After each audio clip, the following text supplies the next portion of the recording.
तूने देखा सेबी ने कितने सारे एफओ में चेंजेस लाए। अपफ्रंट प्रीमियम कलेक्ट करने को बोल दिया, एसटीटी इंक्रीज कर दिया, कॉन्ट्रैक्ट साइज भी इंक्रीज कर दिया और तो और वीकली इंडेक्स एक्सपायरी को भी 1 पर एक्सचेंज में लिमिट कर दिया।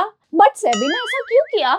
सेबी ने ऐसा इसलिए किया है बिकॉज सेबी के रिपोर्ट के हिसाब से लास्ट 3 इयर्स में अराउंड 93% ऑफ एफएनओ ट्रेडर्स ने लॉस किया है और अमाउंट वाइज ये loss around 1.81 lakh crore rupees का है।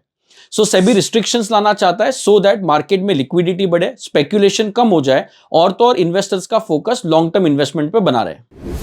अरे यार, एफएनओ के रिलेटेड ऑलरेडी टैक्स में इतने कॉम्प्लिकेशंस है, ये एक्स्ट्रा चेंजेस लाके वो ट्रेडर्स के लिए और क्यों डिफिकल्टी बढ़ा रहे हैं? टैक्स में कौन से कॉम्प्लिकेशंस हैं? सबसे पहले तो मुझे ये बता कि एफएनओ स्पेक्यूलेटिव होगा कि नॉन स्पेक्यूलेटिव, और उसका इनकम भी कौन से हेड में जाएगा, बिजनेस हेड में कि कैपिटल गेन में? और तो और अगर लॉस होगा तो उसका क्या होगा? इनकम टैक्स के प्रोविजंस के हिसाब से एफएनओ ट्रेडिंग से आपको जो भी प्रॉफिट या लॉस हुआ है वो नॉन स्पेक्यूलेटिव इनकम है which will be taxable under business income. और अगर आपको एफएनओ ट्रेडिंग से लॉस हुआ है तो वो आप लॉस नॉर्मल बिजनेस की तरह कोई भी हेड में सेट ऑफ कर सकते हो अदर देन सैलरी, और अगर ये सेट ऑफ नहीं हो रहा है then you can carry forward it for 8 assessment year. अगर एफएनओ नॉन स्पेक्यूलेटिव है तो फिर स्पेक्यूलेटिव इनकम क्या है? स्पेक्यूलेटिव इनकम में इंट्राडे ट्रेडिंग का इनकम जाता है जहां पे आप प्रॉफिट या लॉस बुक करते हो विदाउट एक्चुअल डिलीवरी। अगर एफएनओ मेरा बिजनेस इनकम है तो क्या मुझे बुक्स ऑफ अकाउंट मेंटेन करना पड़ेगा? और जो मेरे खर्चे हैं लाइक ब्रोकरेज चार्जेस, एसटीटी, क्या उसका मुझे डिडक्शन मिलेगा? ऑब्वियसली तुझे बुक्स ऑफ अकाउंट्स मेंटेन करना पड़ेगा अगर तेरा प्रीसीडिंग 3 फाइनेंशियल ईयर का बिजनेस इनकम मोर देन 2,50,000 है, या तो फिर तेरा प्रीसीडिंग 3 फाइनेंशियल ईयर में बिजनेस का टर्नओवर मोर देन 25 लाख है।